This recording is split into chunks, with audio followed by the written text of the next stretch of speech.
overthrown by Hades. And then again, this is all review. And then the last thing, and this last one is kind of where we ended class last week. We had some great discussion. And then Jesus says something interesting as he's continuing to talk to Peter and the apostles. And he says, I will give you the keys of the kingdom of heaven. And then again, New American Standard 1995 version doesn't interpret it well. He says, I will give you the keys of the kingdom of heaven, and whatever you shall bind on earth shall be bound in heaven, and whatever you shall loose on earth shall be loosed in heaven. And so we talked a bit about that, and I just want to kind of remind you what we said about that. And you know what? Did I? Okay. No, I haven't. Okay. So the keys of the kingdom of heaven. It's an interesting thing. What do we do with keys just in life? What do we typically do with keys? All right, so I heard something. We lock the door. Melissa says start the car. Yeah. We have fobs now, right?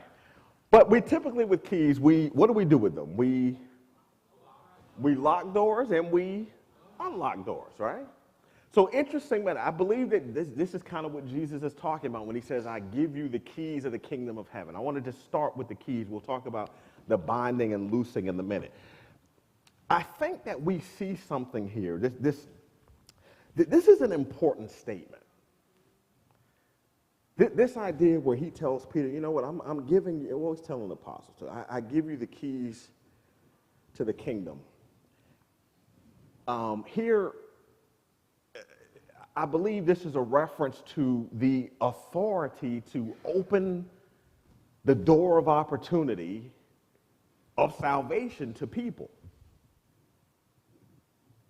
Jesus says, I'm giving you the keys to the kingdom. I'm giving you the authority to open the door of opportunity of salvation to people. And we see that play out, do we not, in the work and ministry of Peter specifically, but the apostles more broadly?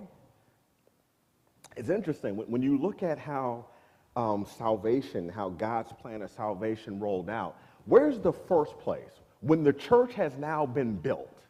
When Jesus dies, he's buried, he raises again, he ascends back to heaven to be with the Father, to sit on the right hand of the Father.